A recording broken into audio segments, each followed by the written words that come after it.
नमस्कार दोस्तों, कैसे आप सभी लोग। उम्मीद करता हूँ शानदार ज़बरदस्त होंगे। इसी के साथ आपका स्वागत है आपके अपने यूट्यूब चैनल DU ज्ञान मैथमेटिक्स में।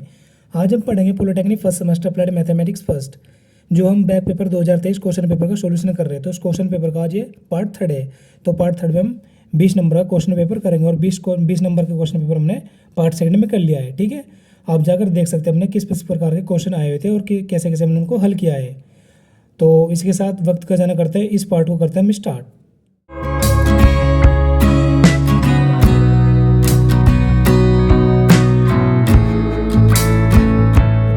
आज के पार्ट में हमारा पहला क्वेश्चन है क्वेश्चन नंबर 4। क्वेश्चन नंबर 3 तक हमने पिछले पार्ट में हम कर चुके हैं। तो क्वेश्चन नंबर 4 है इस पार्ट में। तो क्या दिया है, निम्नलिखित में से किन्हीं दो भागों को हल करना है। कितने क्वेश्चन को, दो भाग यानी कि दो क्वेश्चन को हल करना है, जिसमें से हमें 3 क्वेश्चन दिए होंगे पेपर में। ठीक है, दो हल करने होंगे। तो जो 2023 क्वेश्चन पेपर था उसमें तो क्वेश्चन क्या दिया, क्वेश्चन नंबर 4 का पहला क्वेश्चन वो दिया ये, अंतराल 1,5 में f(x) बराबर ये दिया है, द्वास प्रदत्त फलन के निरपेक्ष उच्चतम और निरपेक्ष निम्नतम मानों को ज्ञात करना है। यानी कि इसके उच्चतम और निम्नतम मान हमको ज्ञात करने हैं। ठीक है, तो आइए करते हैं इसको। तो दोस्तों कैसे करना होगा, देखो हमें क्या दिया, फलन दिया है कितना, f(x) बराबर दिया है 2x³ माइनस 15x² प्लस के 36 इंटू एक्स प्लस के 1। ये हमारे पास फलन दिया है। तो सबसे पहले इसका हम क्या करेंगे, अवकलन करेंगे। तो यहाँ पर जब फलन करेंगे f' का कितना हो जाएगा, f' हो जाएगा f(x) का, और यहाँ पर 3 दूनी 6 x² हो जाएगा, ये 15 दूनी 30x और ये प्लस के 36। ये हमारा क्या आ गया, अवकलन करेंगे। जब इसका अवकलन करके इस प्रकार आ जाता है तो हम यहाँ पर क्या लिखते हैं, f' बराबर के 0।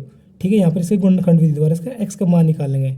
तो इसके जो अंतराल के बीच में आएगा पॉइंट, तो आइए आपको समझाते हैं कैसे करना है। तो बराबर 0 मान लिया, तो यहाँ पर कैसा हो जाएगा, तो 0 बराबर के 6x² माइनस के 36x प्लस के 36, अरे 30 है ये यार, 30। ठीक है, 30 हो गया। अब आगे यहाँ पर मैं 6 को मान ले लेता हूँ, x² माइनस के 5x प्लस के 6 हो जाएगा, 6 बराबर 0।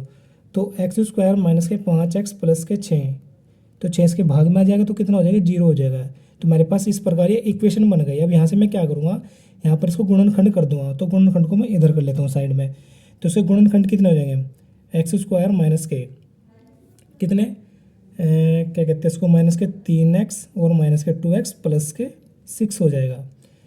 तो यहाँ तो x माइनस 3 हो गया और माइनस के 2 x माइनस के 3, तो x माइनस के 3 इंटू x माइनस के 2 बराबर 0, x बराबर के 3 और x बराबर के 2। तो मेरे पास x के मान 2 निकल आ चुके हैं, यानी कि x बराबर 3,2 हो गए। तो जो हमारे पास 3,2 आया है, तो हमारे पास जो अंतराल है ना 1,5, तो इसके बीच में ही हमारे पास क्या होगा, बिंदु होंगे इसके, क्या निरपेक्ष उच्चतम और निरपेक्ष निम्नतम मान होंगे। किस पर, 3 और 2 पे, वो देखना है इस मान पे निम्नतम होगा, इस मान पे निम्नतम होगा, और किस पर इस पे उच्चतम होगा, इस पे होगा उच्चतम मान। तो देखेंगे कैसे करते हैं। जो हमारे पास 2, 3 और 2 बिंदु आए हैं हमारे पास, तो हम इसको कहाँ पुट करेंगे, वैल्यू को इसमें करेंगे f(x) में। सॉरी दोस्तों, इसमें भी हम वैल्यू पुट नहीं कर पाएंगे क्योंकि इसका एक बार और दोबारा अवकलन करना पड़ेगा हम, क्योंकि इसका इस फर्स्ट समीकरण का। ठीक है, तो जब f' का दोबारा तो अवकलन करेंगे तो f"x हो जाएगा। और यहाँ पर इसका कितना समाकलन अवकलन हो जाएगा, 12 दूनी 6 दूनी 12 x और माइनस के 30, इतना हो जाएगा, नहीं हो जाएगा इसका अरे इसका नहीं यार, इसका करना मुझे, इसका अवकलन क्या कर रहा हूँ मैं, इसका अवकलन करना दोबारा से इस फंक्शन का। ठीक है, तो f"x हो जाएगा और इसका कितना हो जाएगा, ये 2x माइनस के 5 हो गया। अब हमें क्या करना है, यहाँ पर जब ऋणात्मक आएगा मान, जब ऋणात्मक आया तो क्या होगा, उच्चतम होगा हमारे पास मान, उच्चतम होगा। और जब धनात्मक आया तो हमारे पास निम्नतम मान होगा। ठीक है, तो कैसे देखते हैं, उच्चतम होगा निम्नतम होगा। हमारे पास x बराबर कितना है, 3 और 2 है। मैं यहाँ पर 3 को पुट करता हूँ, 2 गुणा 3 माइनस के 5, तो 3 दूनी 6 माइनस के 5, तो 6 में से 5 गया 1 जो कि 0 से बड़ा है। तो कैसा है, धनात्मक, धनात्मक है, कोई बात नहीं, तो धनात्मक है मतलब धनात्मक, और बोले तो निम्नतम होगा, निम्नतम मान होगा इस पर होगा। अभी चेक करके दिखा देंगे आप लोग, निम्नतम होगा उच्चतम होगा। तो 3 पुट करके देखा मैंने वहाँ पर, तो कितना करके देखो 2, तो कितना हो जाएगा, 2 गुणा 2 माइनस के 5, तो 4 माइनस के 5, तो माइनस का 1, तो 0 से छोटा गया, तो क्या है, ऋणात्मक। तो ये उच्चतम, इस पर उच्चतम होगा। कैसे, अब देखते हैं, जैसे हमारे पास f(x) था क्या, आखिर में f(x) था स्टार्टिंग वाला फंक्शन, क्या था हमारे पास, f(x) बराबर 2x³ माइनस 15x² प्लस के 36x, ओके, और प्लस के 1, ठीक है। अब मैंने क्या गया यहाँ पर धनात्मक यानी कि निम्नतम हो, क्योंकि ऋणात्मक कह रहा है, क्या रखना मुझे x की जगह 2 नहीं सॉरी 3 रखना, क्योंकि सिर्फ में 3 रखा मैंने यहाँ पर, तो 3 रखना पड़ेगा मुझे। तो F3 का मान कितना हो जाएगा यहाँ पर, तो 2 गुणा 3 की घात 3 कितना होता है 27 माइनस 15x² यानी कि 3 का स्क्वायर कितना होता है 9, फिर 36 इंटू एक्स, सॉरी आपको दिखना होगा, और मल्टीप्लाई 3 और प्लस के 1 हो गया। तो 27 दूनी 54 होते हैं, माइनस के 15 निम्न 135 होते हैं, और 36 दिया 108 और प्लस के 1 109। तो इन दोनों जोड़ो कितना जाएगा 9 और 4 13, और 5 और 1 6 और 1 163 में से 135 घटाने मुझको, तो 13 में से 5 गए 8, और जी 5 में से 3 गए 2, तो 28 है हमारे पास ये मान किसका F3 का। और मैं जब क्या करता हूँ वैल्यू 2 को पुट करता हूँ यहाँ पर, F2 किस में FX में, इस वाली वैल्यू में, ठीक है। तो कितना हो जाएगा 2 गुणा 2 घात 3 कितना होता है 8 हो गया, माइनस का 15, और जी x² कितना होता है 2 का स्क्वायर 4 होता है, प्लस का 36 इंटू 2 और प्लस के 1, तो 8 दूनी 16, ठीक है, 8 दूनी 16 हो गए, और जी 15 चौका 60, और 36 दूनी 72 और 1 73 हो गया। अब इन प्लस प्लस को जोड़ता हूँ कितना होगा 6 और 3 9, और जी 7 और 1 8, तो 89 माइनस 60। जब 89 में जब 60 घटाऊंगा कितना बचा हमारे पास 29। तो कौन सा बड़ा है, तो यानी कि उच्चतम कौन सा, उच्चतम ये है और निम्नतम ये है, लग गया पता आपको। लेकिन मैंने क्या बताया था निम्नतम किस पे होगा F3 पे, F3 मतलब ये धनात्मक वाला, तो हुआ ना ये निम्नतम यही, और उच्चतम क्या होता है जो ऋणात्मक होगा, तो ऋणात्मक वैल्यू क्या थी जो हमने 2 रखा था वहाँ पर। तो कितना हमारे पास उच्चतम, तो उच्चतम मान कितना हमारे पास 29, उच्चतम 29 है, और निम्नतम कितना हमारे पास, निम्नतम हमारे पास है 28। ये हमारे इस क्वेश्चन के आंसर हो जाते हैं। उम्मीद है क्वेश्चन आपको अच्छे समझ में आया होगा, अगर नया है प्लीज़ वीडियो को दोबारा देखें, ठीक है। करते हैं नेक्स्ट क्वेश्चन, वो भी इसी प्रकार नेक्स्ट इंपॉर्टेंट क्वेश्चन है, वो अलग चैप्टर से दिया हुआ है। तो दोस्तों अब नेक्स्ट क्वेश्चन हमारे पास ब, तो सेकंड क्वेश्चन क्या दिया सम्मिलित संख्या, यानी कि सम्मिलित संख्या वाले चैप्टर से में यह क्वेश्चन दिया हुआ है। तो क्या दिया z बराबर के i माइनस के 1 अपॉन कोस π/3 प्लस के i साइन π/3 को ध्रुवीय रूप में परिवर्तित करो। क्या करना है, इसका ध्रुवीय रूप निकालना है। तो इस प्रकार का क्वेश्चन हम पार्ट 1 में हम कर चुके हैं, तो कोई बात नहीं, इस प्रकार इसको भी करते हैं। तो ध्रुवीय रूप निकालना है इस क्वेश्चन का, तो थोड़ा बड़ा और इंटरेस्टिंग क्वेश्चन है, इंपॉर्टेंट क्वेश्चन हो जाता है ये, क्योंकि इसमें थोड़ी कैलकुलेशन दे दिया इसने, जिससे कि हम ये टफ बन जाता है थोड़ा। तो कैसे करेंगे, सबसे पहले में ध्रुवीय रूप का फॉर्मूला याद होना चाहिए कि ध्रुवीय रूप में आगे फॉर्मूला होता क्या है। तो यहाँ पर आर होता है बराबर, और अंदर क्या होता है कोस थीटा प्लस के आई साइन थीटा। ये हमारे पास इस प्रकार ध्रुवीय रूप निकलने का फॉर्मूला होता है, ठीक है।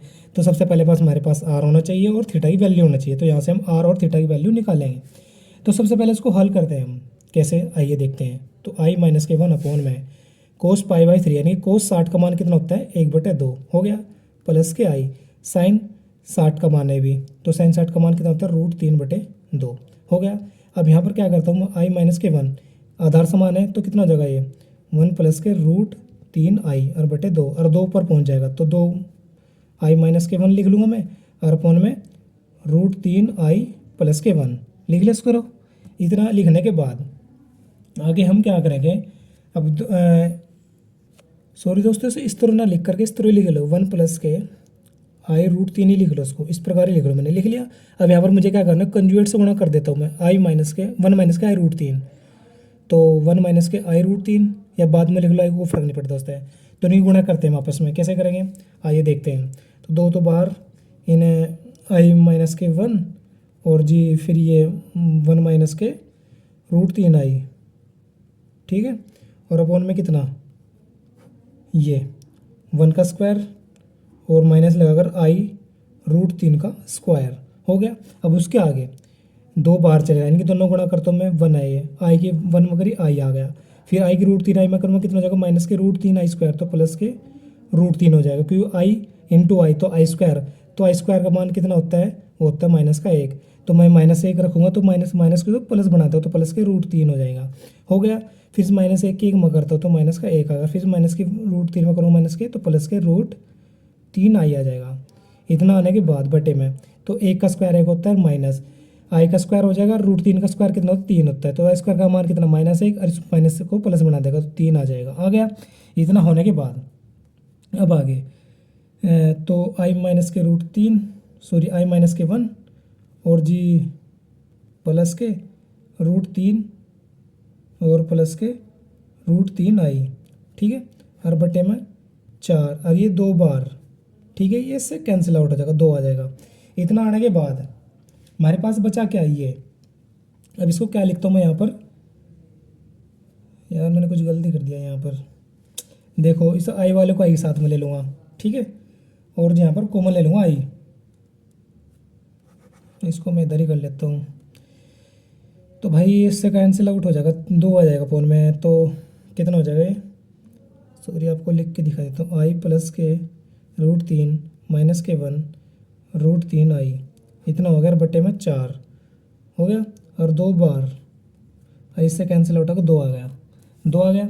अब हम देखते हैं क्या आया ये, इसको लिख लेता हूँ, तो √3 माइनस के 1 लिख लिया, कोई बात नहीं। फिर 1 माइनस क्या कहते हैं इसको, आई, और ये प्लस लगाया बीच में, यहाँ 1 और यहाँ माइनस के √3 माइनस के,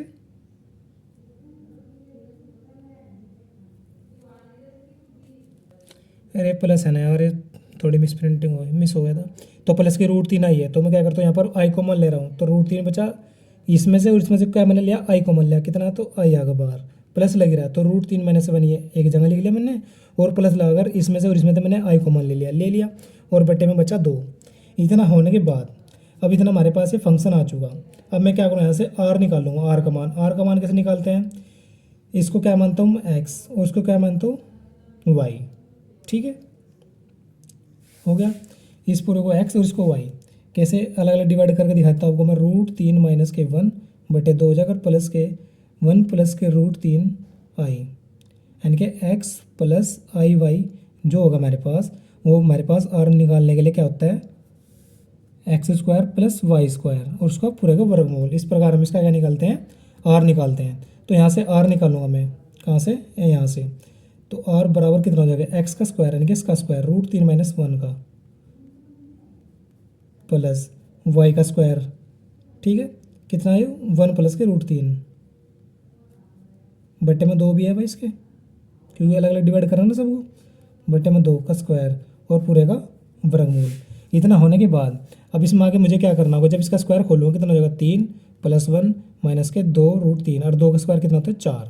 इतना होने के बाद फिर प्लस 1 प्लस के 3 प्लस के 2 √3 हो गया, फिर अपोन में 4 और पूरे का वर्गमूल।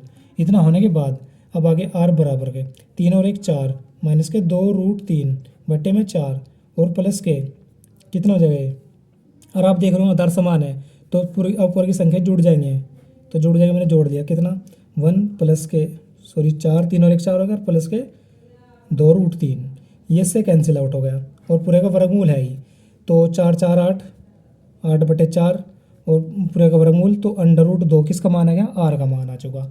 इतना हमने क्या कर दिया, आर का मान निकाल लिया। आर का मान निकालने के बाद अब हमें क्या निकालना होगा, थीटा का मान। तो थीटा जब निकालते हैं हम, तो कितना होता है, वो कितना होता है जब थीटा निकालते हैं, तो वाई अपोन के एक्स होता है।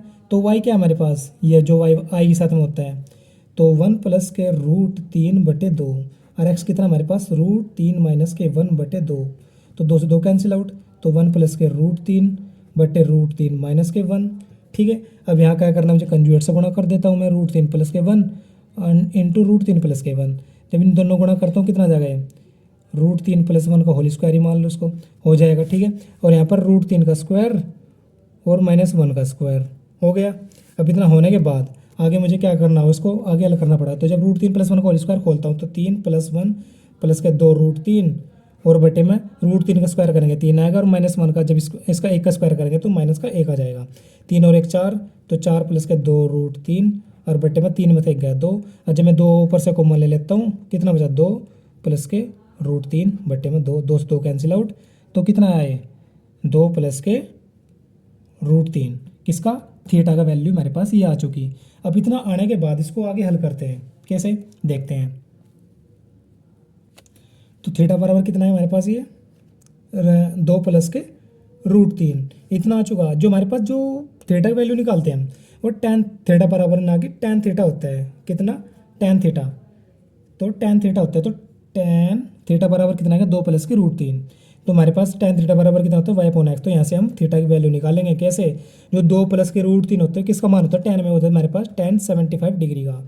तो हम क्या लिख लूँगा, tan थीटा बराबर के tan 75 डिग्री, या tan थीटा बराबर के tan, इसको क्या लिख सकता हूँ मैं, 5π/12 लिख सकता हूँ, किसको, 75 डिग्री को 5π/12। तो tan से tan कैंसिल आउट होगा, तो थीटा बराबर कितना आ जाएगा, 5π/12 आ जाएगा। तो थीटा का मान आ चुका हमारे पास 5π/12। अब इसको आगे क्या करना है, हमें ध्रुवीय रूप निकालना है, ध्रुवीय रूप, ठीक है। ध्रुवीय रूप का formula r into cos theta plus के आई साइन थीटा, ये होता है, ठीक है। आर का मान आगे हमारे पास था क्या, जो मैंने निकाला था, आर का मान निकाला था मैंने √2, ठीक है। तो √2 आ गया, आप देख रहे होंगे ये।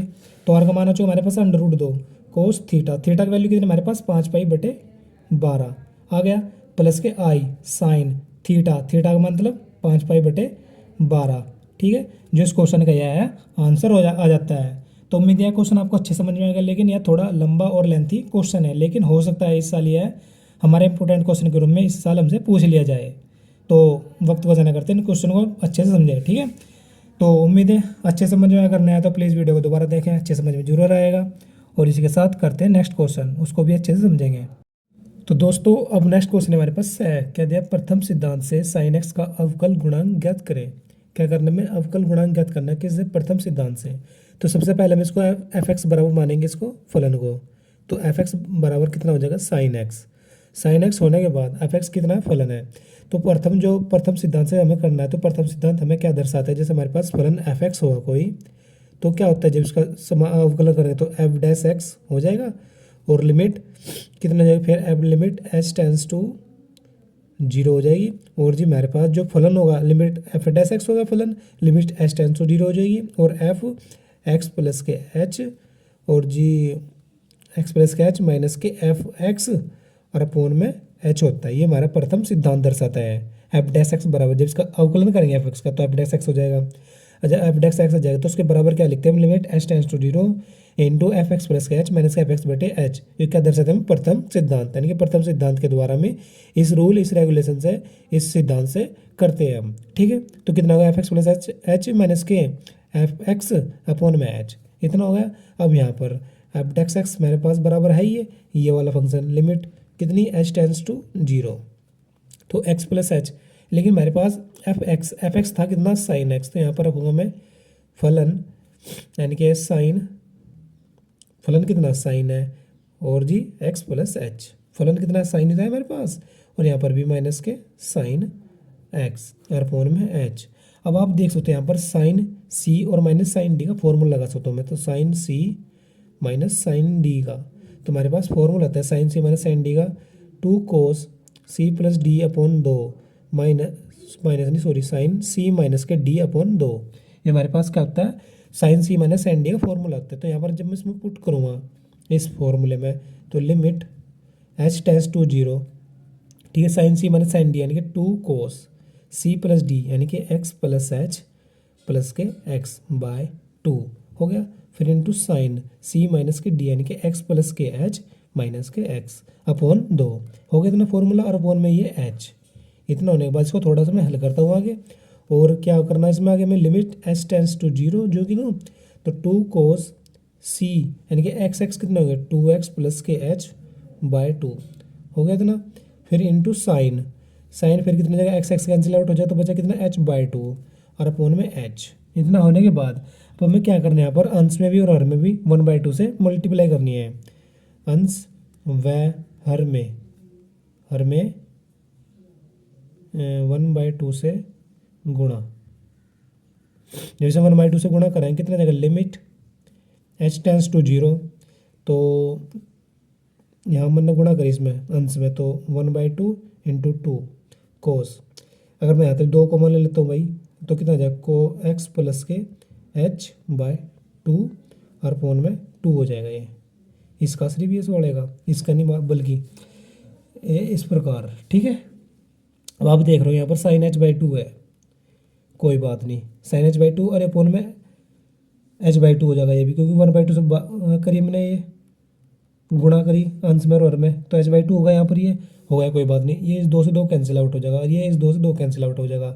तो आखिर हमारे पास कितना बचा, limit h tends to zero, ये कितना बचा cos x plus h by two, बचा नहीं, 2 से 2 कैंसिल आउट, ये बचा ये। तो sine h by two upon h by two, इसको मैंने इसके नीचे लिख लिया, क्योंकि गुणा में चाहे इसके नीचे लिख लूँ चाहे इसके नीचे लिख लूँ, कोई फ़र्क नहीं पड़ेगा। लेकिन आपको एक बात होता है, जब हमारे पास अवकलन गुणांक में limit h tends to zero होती है और हमारे पास sine a x upon a x होता है, तो उसका मान कितना होता है, 1 होता है डायरेक्टली। तो इसका मान कितना हो जाएगा यहाँ पर 1, तो इसकी जगह मैं क्या रखूँगा 1। अब आप लोग सोच रहे हैं साइन तो है लेकिन ए और एक्स कहाँ होता है, तो इसको एक्स मान लेंगे और उसकी गुणा में 1 लाकर इसको ए मान लूँगा मैं, ठीक है। तो ए एक्स हो जाएगा पूरा है, तो sign a x upon a x कितना हो जाएगा 1, तो उसकी जगह 1 रखूँगा मैं। तो limit h tends to zero cos x plus के एच बाई टू मल्टीप्लाई 1 हो गया था ना। अब आगे, अब जब हमें क्या करना है, इसमें लिमिट पुट कर दो किसकी, एच की, तो कोस एक्स प्लस के 0 बाय 2, तो कितना आ जाएगा कोस, इसमें जोड़ूंगा एक्स प्लस के 0, तो कितना आएगा कोस 0 ही रहेगा, सॉरी कोस एक्स ही रहेगा, ये कितना रहेगा कोस एक्स, जो इस क्वेश्चन का आंसर हो जाता है। उम्मीद है क्वेश्चन आपको अच्छे समझ में आया, अगर नया है प्लीज़ वीडियो को दोबारा देखिए, ठीक है। तो हमने इस प्रकार किया, तो इसे हमने क्या किया कि इससे कहा प्रथम सिद्धांत से, यानी अगर डायरेक्ट कर ले तो डायरेक्ट इसका फॉर्मूला होता है, नहीं साइन एक्स का अवकलन गुणांक कितना होता है, अवकलन कितना होता है कोस एक्स होता है, लेकिन इसे हमें प्रथम सिद्धांत से करना था, एक्स प्लस एच मानकर दोबारा इस प्रकार जिसे हमने किया है, ठीक है। तो आइए करते हैं नेक्स्ट क्वेश्चन। तो दोस्तों अब नेक्स्ट क्वेश्चन हमारे पास क्वेश्चन नंबर 5, क्या दिया, निम्नलिखित में से 2 भागों को हल करने हैं। तो उसमें 3 क्वेश्चन दिए होंगे, जैसे क्वेश्चन 4 में देते हैं तो उसमें से हमें 2 करने होंगे, ठीक है। तो उसमें पहला क्वेश्चन दिया है क्रैमर नियम से निम्न समीकरण को हल करो। जो हमारे पास 3 समीकरण दिए, इनको कैसे करना है, क्रैमर नियम से हल करना है। तो आइए देखते हैं करे कैसे। तो सबसे पहले हमारे पास क्या दिया, 2x प्लस वाई माइनस के जेड बराबर 3 और x plus y plus z बराबर 1 और x माइनस 2y माइनस के 3 जेड बराबर 4, इतना है। तो यहाँ पर x का गुणांक क्या है 2, तो मैंने 2 लिखा, यहाँ पर y का गुणांक कितना 1 और यहाँ पर माइनस का 1 हो गया, और बराबर कितना 3 है। तो हमारे पास ये एक्स वाई जेड गुणांक है, इसको क्या है D1 और ये D2 और ये D3, ये D1 D2 D3 है। तो सबसे पहले हम इसको हल करेंगे और इसके देखेंगे एक्स वाई जेड गुणांक कितना 1 1 1 है, और यहाँ पर 1 माइनस के 2 माइनस के 3 है। अब यहाँ पर हमें क्या करना होगा, इसका प्रसार करना होगा, जैसे सारणिक चैप्टर में हम सारणिक चैप्टर वाले चैप्टर में ही इसको हल करते थे सारणिक को। तो सबसे पहले क्या लेंगे, पहला पद लेंगे, कितना 2 ले लिया, फिर इसकी रो इसी कॉलम दबाया, कितना बचे 1 1 माइनस के 2 माइनस के 3। जब माइनस 3 की मैं 1 में गुणा गुणा कितना आएगा माइनस के 3, फिर माइनस लगाऊंगा, फिर माइनस 2 की 1 में गुणा करूँगा कितना आएगा माइनस के 2, अरे पहले से माइनस है तो प्लस हो जाएगा, हो गया। अब लेते हैं 1, वो भी माइनस का लगा कर लेंगे, दूसरा पद, तो इसी की रो इसी कॉलम, तो इस माइनस 3 की 1 में गुणा करी तो माइनस के 3, इस 1 में करी गुणा माइनस लगा कर तो माइनस के 1 आ चुका, आ गया। अब लेंगे ये, यहाँ पर प्लस का पद लेते हैं लेकिन है ये माइनस, तो माइनस आ जाएगा, ठीक है। अब इसी की रो इसी कॉलम दबा दिया, तो माइनस 2 की 1 में करें गुणा करेंगे तो माइनस के 2, और माइनस लगाकर माइनस 1 की 1 में करें गुणा तो माइनस के 1 आ जाएगा, आ गया। अब यहाँ पर ये कितना हो गया, 3 में से 2 गया 1 माइनस के, तो माइनस के 2 आ चुका, फिर माइनस के 3 और 1 4, माइनस के 4 की गुणा 1 में करूँ तो प्लस के 4 आ जाएगा, कोई बात नहीं। फिर माइनस 1 और 2 और 1 कितने हो गए 3, माइनस के 3 की गुणा 1 में करूँगा कितना आ जाएगा प्लस के 3, तो 4 और 3 7, प्लस के 7 में से 2 गए 5। तो इसको मैंने मान लिया फर्स्ट समीकरण, इसको नहीं माना अभी फर्स्ट समीकरण, अभी हमने डायरेक्टली इसका प्रसार किया है, यानी कि हमारे पास डेल्टा का मान अच्छा है, इसको डेल्टा से डिनोट करते हैं जब इसका प्रसार करते हैं, तो किसका माना गया 5 डेल्टा का। अब इसके आगे आगे में क्या करना है, इसका D1 D2 का यूज़ करना है। सबसे पहले मैं रो में यानी कि सॉरी कॉलम में D1 D2 D3 का मान रखूँगा, तो D1 कितना हमारे पास 3, फिर कितना D2 1, फिर कितना D3 4 लिख लिया। अब फिर यहाँ पर ये x2 y2 z2 इनके लिख लेने मुझे, ये y2 और z2 मान लिख ले, y2 z3 y1 z1 z2 z3 x के लिखने हैं ओनली, ठीक है, y और z के लिखने हैं। तो कितने हैं 1 1 माइनस के 2 माइनस का 1 1 माइनस के 3 हुआ इस तरह ही। इसको कैसे डिनोट करते हैं हम डेल्टा 1 से, ठीक है। तो जब इसका प्रसार करेंगे तो 3 लेंगे हम, ये शुरू में जिस तरह इसका प्रसार किया उसी प्रकार इसका करेंगे, तो 3 की गुणा 1 में करी तो माइनस के 3, फिर माइनस लगाकर 2 की 1 में करूँगा तो प्लस के 2 हो जाएगा, फिर माइनस लगाकर ये माइनस का 1 लूँगा मैं, तो माइनस 3 की गुणा 1 में करूँगा कितना माइनस के 3 आ जाएगा, 4 गुणा 1 में करूँगा कितना आ जाएगा माइनस के 4, ठीक है। अब फिर कितना लूँगा माइनस का 1, तो माइनस 2 की गुणा 1 में करी कितना आया -2 की गुणा 1 में करी -2 आएगा, फिर 4 की गुणा 1 में करी -4 आ गया, ठीक है। 3 में से 2 गया, कितने बचे -1, तो गुणा -1 और -3 4 3 7 होते हैं, -7 गुणा 1 में करूँ तो +7 आ जाएगा, तो 7 आ चुका यहाँ पर। तो -2 और -4 कितने होते हैं -6, 6 की गुणा करूँ 1 में तो +6 आ जाएगा। इतना आने के बाद -3 और 7 और 6 13, जब 13 में से 3 घटाएं कितना आएगा 10, तो हमारे पास डेल्टा 1 का मान कितना आ जाएगा 10। इसको समीकरण फर्स्ट बना लूँगा मैं, ठीक है। तो अब आगे डेल्टा 2 निकालेंगे। डेल्टा 2 कैसे निकालेंगे, x1 y1 z1 के मान एज इट इज लिख के जाएंगे, 2 1 1 हो गया। अब यहाँ पर बीच वाली रो बन के y1 y2 y2 3 की जगह d1 d2 d3 के मान लिखने के 3 1 4 लिखना है, और z1 z2 z3 as it is. अब इसका फिर दोबारा से प्रसार, तो कितना होगा यहाँ पर 2 हो गया। अब ऐसे -3 गुणा 1 मरी तो -3, 4 गुणा 1 में करी तो -4, फिर 3 लिया माइनस लगाकर ले लिया, तो वही -3 हो गया। तो यहाँ पर इसकी रो इसी कॉलम -3 गुणा 1 में करी -3, और जी फिर 1 की गुणा 1 में करी -1 हो गया। फिर लिखते हैं ये -1, तो 4 गुणा 1 में करी 4 एकम 4 और -1, तो 3 4 3 7, 7 दूनी 14, वो भी माइनस के, ठीक है। 4 3 7 माइनस के होंगे, -7 गुणा 2 कितना होता है 14 माइनस के, 3 और 1 4, तो -4 गुणा 3 में करूँगा तो +12 आ जाएगा, 4 तिया, फिर 4 में गया 3, तो 3 गुणा -1 में करूँगा तो कितना आ जाएगा -3, तो 14 3 कितने होते हैं 17, वो भी माइनस के और +12। जब -17 मतलब 12 घटाऊंगा मैं, दोनों प्लस माइनस के तो घटेंगे, 17 में से 12 गए -5, क्योंकि माइनस की बड़ी संख्या है इसलिए -5 आ गए। आगे हमारे पास तो डेल्टा 2 का मान कितना है हमारे पास -5। इसको इक्वेशन सेकंड बना लेता हूँ, ठीक है। अब इतना बनाने के बाद अब डेल्टा 3 का मान निकालना पड़ेगा मुझे, तो 2 1 1, अब से फिर जेड में रखेंगे इसका d1 d2 d3 का मान, ठीक है। तो कितना हमारे पास x y z का मान 1 1 माइनस के 2, और d1 d2 3 ये है इस प्रकार।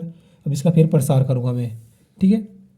तो कैसे, तो 2 लिया मैंने, 4 ही गुणा 1 में करी तो 4 आएगा, फिर -2 ही गुणा 1 में करूँ तो +2 आ जाएगा, क्योंकि माइनस पहले से ही है वो, ठीक है। फिर माइनस लगाकर दूसरा पद लेंगे, ले लिया, फिर 4 गुणा 1 में करूँगा तो 4 आ गया, फिर माइनस लगाकर 1 की गुणा 1 में करी तो 1 आ गया, फिर +3 लेंगे। यहाँ पर ये प्लस का लेना, ये माइनस का लेना, प्लस का लेना पद, ठीक है। जब प्रसार करते हैं हम तो इसलिए ये दूसरा पद माइनस का लिया, तीसरा पद प्लस का ले रहा हूँ मैं, ठीक है। उसी प्रकार मैं करता आ रहा हूँ इस शुरुआत से। तो इसी की रो इसी कॉलम दबा दी, तो -2 की जब 1 में गुणा करूँ तो -2 आ जाएगा, 1 की गुणा 1 में करूँ तो -1 आ जाएगा।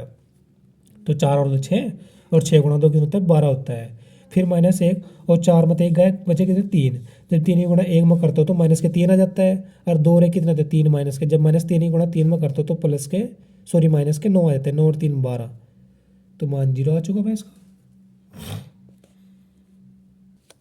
तो कितना आ चुका 12, 9 और 3 12 आ चुका, और माइनस के 12, तो कितना आएगा 0। तो हमारे पास ये थर्ड मान लेता है इसको इक्वेशन। अब हमें क्या करना है, यहाँ पर हमें यहाँ से डेल्टा 1 इस प्रकार x y z का मान निकाल लेंगे। कैसे निकाल लेंगे, समीकरण 1 2 व 3 से x y तथा z के मान के लिए, ठीक है। तो क्या करेंगे, हमारे पास जब x का मान निकालेंगे तो कैसे निकालेंगे, डेल्टा 1 अपॉन डेल्टा होता है, और जब y का निकालते हैं डेल्टा 2 अपॉन डेल्टा होता है, और जब z का निकालते हैं तो डेल्टा 3 अपॉन डेल्टा होता है, ठीक है। तो जब x का निकालूंगा मैं तो डेल्टा 1 कितना है हमारे पास 10, तो 10 लिखूंगा मैं, लिख लिया 10, और डेल्टा का मान कितना हमारे पास 5, तो जिसे डिवाइड करूँगा कितना आ गया 2। उसी प्रकार डेल्टा 2 का मान कितना हमारे पास -5, ठीक है, और डेल्टा का मान कितना हमारे पास 5। अब यहाँ पर डेल्टा 3 का मान कितना 0, और ये बटे में 5, तो x का मान कितना है 2, ठीक है। x का मान कितना है 2, और यहाँ पर सब डिवाइड करके कितना आ जाएगा y का मान -1, और यहाँ पर इसको डिवाइड करके कितना आ जाएगा z का मान 0। तो हमारे पास x y z के मान आ चुके हैं, जो मैं क्रैमर नियम यही दर्शाता है, जो कि हमें इस प्रकार करना होता है x y z के मान के लिए, ठीक है। उम्मीद है क्वेश्चन आपको अच्छे समझ में आएगा, और नया है प्लीज़ वीडियो को दोबारा देखें, ठीक है। हर बार यह क्वेश्चन पेपर में जरूर पूछा जाता है क्रैमर विधि द्वारा, तो 5 नंबर का क्वेश्चन है ये, और इम्पोर्टेंट क्वेश्चन है बहुत। तो इसी के साथ अब करते हैं नेक्स्ट क्वेश्चन। तो दोस्तों अब नेक्स्ट क्वेश्चन है, इस क्वेश्चन का कितना है सदिश 5i प्लस के 2j माइनस के k कैप तथा माइनस के j कैप माइनस के प्लस के 4k कैप का लंबवत इकाई सदिश ज्ञात करें। तो क्वेश्चन है थर्ड, यानी कि इस क्वेश्चन का लास्ट क्वेश्चन है। तो इस पार्ट का भी लास्ट क्वेश्चन है, तो इसके साथ यह आखिरी क्वेश्चन हो जाता है। तो सबसे पहले क्वेश्चन देखेंगे क्या है किस चैप्टर का, तो सदिश वाले चैप्टर का क्वेश्चन है हमारे।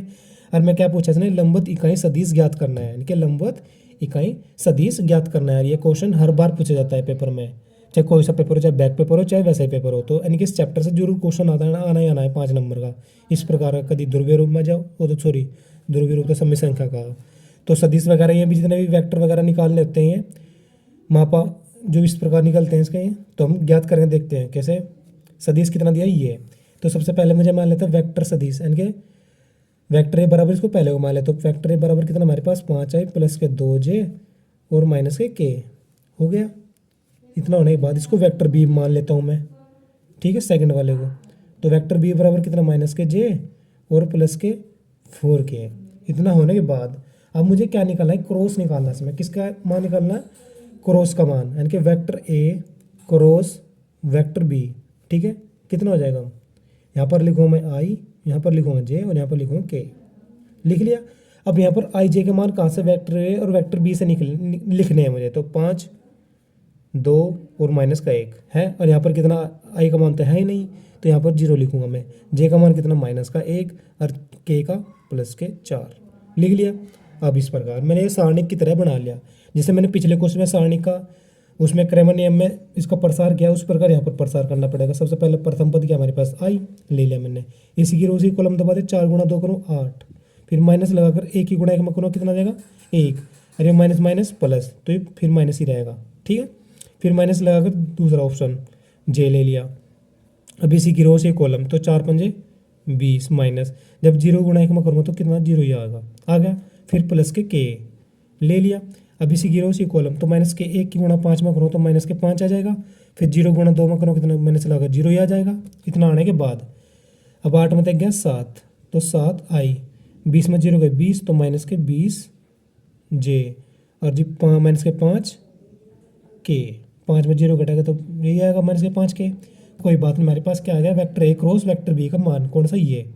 इतना आने के बाद हमें जिसका क्या निकालना है, मोड निकालना है, किसका, वेक्टर ए क्रॉस वेक्टर बी का, ठीक है, निकाल लेंगे। तो जब वेक्टर क्रॉस इसका मोड निकालते हैं तो वर्गमूल में निकालते हैं किसका, इसका स्क्वायर और इसका स्क्वायर और इसका स्क्वायर, उनको दोनों जोड़ देते हैं, यानी कि आई वाले का फंक्शन का जो गुणांक को उसका स्क्वायर करेंगे, प्लस फिर जो इसका जे वाला गुणांक होगा जैसे माइनस के 20, तो उसका 20 का स्क्वायर करेंगे, फिर इसी प्रकार के वाले का, तो माइनस के 5 का स्क्वायर हो गया। तो 7 का स्क्वायर कितना था 49, और 20 का 400, और जी 5 का 25, और ये माइनस के प्लस हो जाएंगे। अब जब इनको ऐड करता हूँ मैं कितना होता है, 9 और 5 14, 4 और 2 6 और 1 7, ठीक है, और ये 4, तो 474 इसका क्या गया है, क्रॉस का मोड़ आ चुका है। मोड़ आने के बाद अब इसने क्वेश्चन मुझसे पूछा क्या है, इसका लंबवत इकाई सदिश ज्ञात करना है। क्या करना है, लंबवत इकाई सदिश।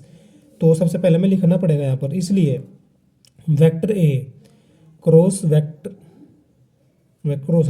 ए तथा वेक्टर बी का लंबवत इकाई सदिश क्या निकालना है, लंबवत इकाई सदिश। तो हमारे पास फॉर्मूला होता है लंबवत इकाई सदिश के लिए, एन कैप बराबर कितना, वेक्टर ए क्रॉस वेक्टर बी बटे वेक्टर ए क्रॉस वेक्टर बी का मोड। ये हमारे पास क्या होता है फॉर्मूला। तो वेक्टर ए क्रॉस वेक्टर बी का मान क्या निकाला मैंने, ये निकाल, तो यहाँ पर लिख लेता हूँ उसको, 7i माइनस के 20j माइनस के 5k, लिख लिया इस प्रकार। और वेक्टर क्रॉस वेक्टर बी का मान कितना, ये, तो 474 इसका वर्गमूल, ठीक है, जो इस क्वेश्चन का आंसर हो जाता है, ठीक है। इस प्रकार हमें इसका क्या निकालना था, ये इकाई सदिश निकालना था, लंबवत इकाई सदिश वेक्टर ए का वेक्टर बी पर, तो जो कि मैंने निकाल दिया है। उम्मीद है क्वेश्चन आपको अच्छे समझ में आएगा। अगर नया है तो वीडियो को दोबारा देखें, क्वेश्चन को दोबारा समझने की कोशिश करें। हर बार कुछ ना इसी प्रकार का क्वेश्चन जरूर पूछा जाता है सदिश वाले चैप्टर से, और 5 नंबर क्वेश्चन ही है, इंपॉर्टेंट क्वेश्चन है आपके लिए। उम्मीद है आपसे पूछ लिया जाए अभी के एग्जाम में, ठीक है। तो आज के लिए इतना ही, मिलते हैं नेक्स्ट पार्ट में, धन्यवाद।